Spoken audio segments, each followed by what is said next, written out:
Hey everyone, and welcome back to Ontario Cryptids. Today I have 4 encounter stories to share with you all, 3 of which are in Minnesota and the last one is in Ontario. These are all in a specific region which appears to be a prime Sasquatch area. If you're enjoying the content, then don't forget to hit the like button and subscribe and hit the notification bell. It helps to support the channel and you'll stay up to date with all the latest videos. Join a community of like-minded individuals and be the first to know when new content drops. Okay, if you have an encounter story that you would like to share, then please forward your stories to OntarioCryptids@gmail.com. I would be honored to share your story with like-minded people. Now sit back and relax as we begin with today's episode.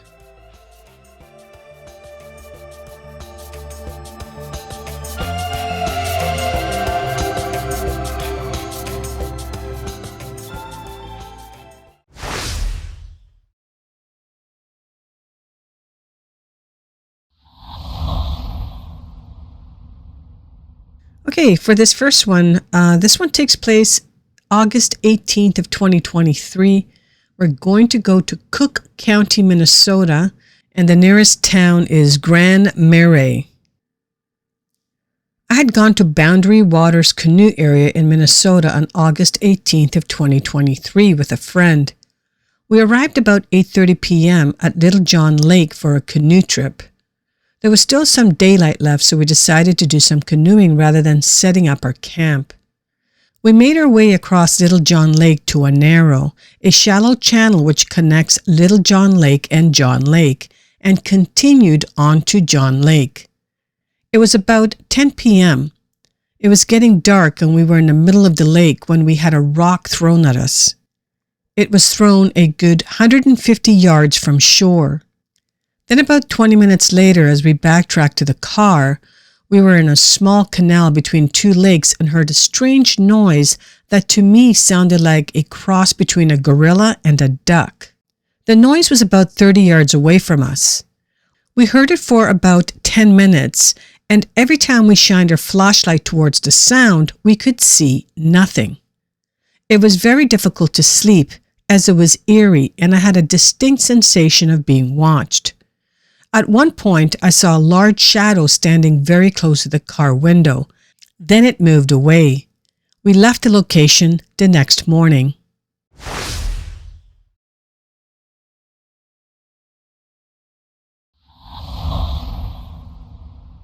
This next one takes place in Lake County, Minnesota, in the first week of October of 2005, and the nearest town is Isabella.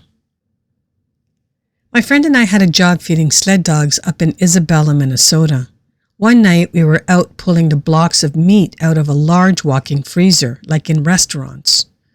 While we were in the freezer, the door slammed shut on us, which was extremely weird as the door was very heavy, up on 3-foot platform and angled so that it would hang open rather than close. We were both very shaken up as we opened the door. We had flashlights with us and we shined it up towards the trailer. I saw 2 eyes as big as golf balls about 7 feet up shining back at me. When I looked over to my friend, I could tell by the look on his face that he had also seen the same thing.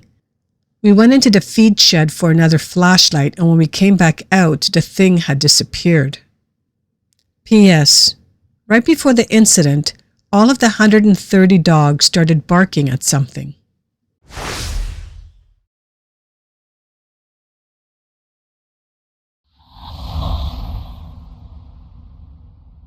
For this one, the date is unknown, but we're headed to St. Louis, Lake, and Cook counties in Minnesota. And in particular, we're going to Superior National Forest. This happened to me in the Superior National Forest as a child. We were in a remote primitive cabin way up in the woods.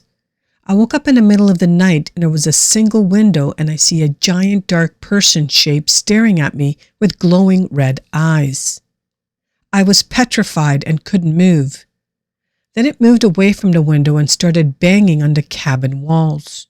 Bang, bang, bang. It was shaking the whole cabin. I started screaming and everybody else sort of woke up in confusion and everyone's yelling while this loud banging is going on. Then it just stopped and everything went quiet.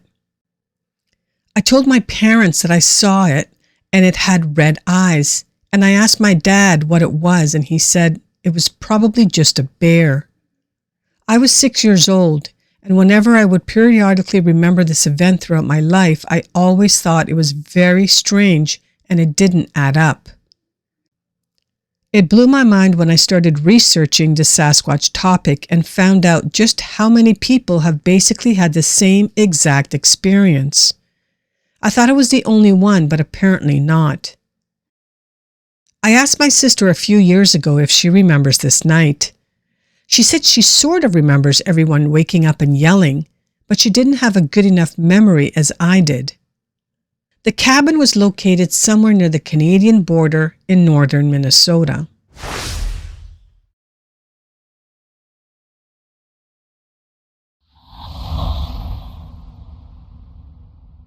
This last one takes place January-February of 2012, and we're going to Sudbury and Timmins, OMNR District, Ontario, and we're heading to Onaping Lake Conservation Reserve. Around 2012, Northern Ontario, which is a huge-ass province in Canada, dead of winter, January-February, in a remote place called Onaping Lake. It's a long, skinny lake that is about 70 kilometers long. We don't do miles, so sorry, you'll have to figure it out. Every year, I like to snowshoe up to my family's cottage, which is lake access only. There are no roads except for the one that goes to the boat launch. There are no towns or homes for many, many kilometers around, just camps along the shore here and there, but very few people out on the lake in the winter. I snowshoed up the lake pulling my toboggan with my girlfriend and my trusty dog Chester. Chester is my glorious dumbass, my favorite dog I've ever had. Not big on brains, but my man was loyal and perfectly good in -20 Celsius winters and helped me pull my sled. That dog looked at me with hearts in his eyes. He's about the size of a German Shepherd and always ready for action. He once chased after 2 gray wolves that were the size of deers. I thought he was a goner, but his lucky ass came back after they outran him. He'd been kicked and trampled by horses so many times I'm surprised he could remember his name, and the amount of porcupine quills removed from the dog is about equal to the population of China. Needless to say, he's a dog's dog and had no sense of fear. Okay, so, while smashing through waist-deep snow looking for standing dead trees to cut down, I noticed the remains of an old trail, something that would be invisible during the summer months with all the foliage. Now, it was an old, spooky road, so I followed it and made a cool discovery. There was an old trap structure that was still mostly intact. Bare frozen dirt underneath and had a nice half cord of split birch firewood. Holy motherlode, this wood was dry and ready to go. Best find ever. 3 or 4 days later, it's time to go. Chester busted into my pack and ate the leftover steak the size of a premature baby in one gulp. And we went home. But don't worry, there's more. Some of my aunts and uncles wanted to go since I was just there and got things in order and take a rip on the skidoos. So even though I had just gotten home that day, I said, hell yeah, and Chester was like, F yeah. So off we went, back to the lonely cabin about 10 kilometers north of the boat launch. Drinking, partying, loud music, all that stuff. It was otherwise a quiet time on the lake with no other signs of people passing by on skidoos. It was a very crisp, cold, moonless night. We were running out of firewood. What should we do? Well, I knew exactly where to go. I'm heading up to the old trap in the woods and just wait until they see what bounty I bring back. Without hesitation, I suited up and grabbed 2 lights, a headlamp and a mini mag flashlight. It was so dark it was like complete blackout. Chester was stoked. He'd followed me up Satan's a-hole if that's where I was headed, and we followed my packed trail that went for about 10 minutes hike into the real woods. Now let me just set the scene here. There was no wind, the sky was just a mantle of oppressive darkness, everything was still as death. The crunching of the snow under my feet was almost deafening. Ahead of me and all around was hundreds, and I mean hundreds of miles of empty wilderness, no civilization. As I approach the old trap shack, I get a really spooky vibe. Hairs on my neck, fully erect sort of thing. Just an eerie sense that I'm being watched. I shrugged it off and started loading the shed with wood. I get a bunch in there before I realize Chester's gone. F! That's usually because he's found a scent of porcupine or other critters, so I get out and start looking around with my light, calling him. And there he was. I caught a flash of his eye with my lamp. He was heading back to the cabin with his tail tucked between his legs, back hunched, and he stopped for a moment like, "Sorry man, I'm out," and abandoned me. The first time I've ever seen this dog act like a little bit. Now I knew that the feeling was real and something was around beyond the trees. But what? Bears are sleeping, maybe a cougar. Chester would have run after that like a big dumbass, but that's all I could think of. So I dumped the wood out of the sleigh and started hammering on it with a log like a drum. Bam, bam, bam, hoping to scare off whatever animal freaked out my dog. I stopped to listen to the silence. Knock, knock, knock. I shit you not, there was a reply. Sounded no farther than 25 meters away. My whole body got all jazzed up with adrenaline and I threw a bunch of wood in the sled and got the hell out of there.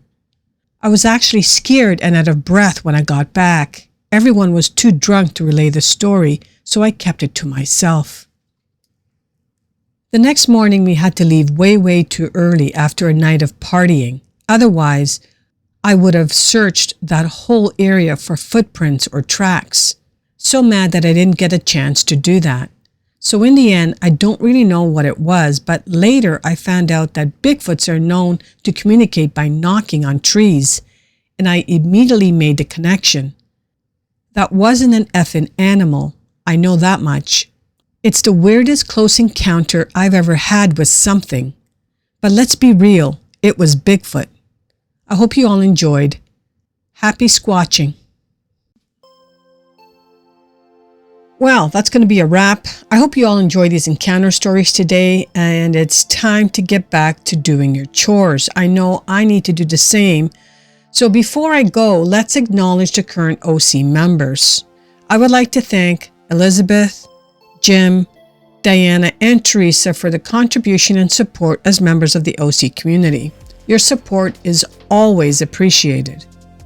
If you wish to learn more about the OC membership program, you can check out the membership video to get a detailed description of all the perks you will receive. Don't miss out on the adventure. Become a member now and join us today. If these encounters reminded you of one you may have had, then please forward your encounters to OntarioCryptids@gmail.com. I would be honored to share your story with the OC community. Thank you all for listening until the end. I truly appreciate it. Please hit the like button on your way out and smash the subscribe button if you're new to my channel. Have a wonderful weekend, and we will see you all next week right here on Ontario Cryptids.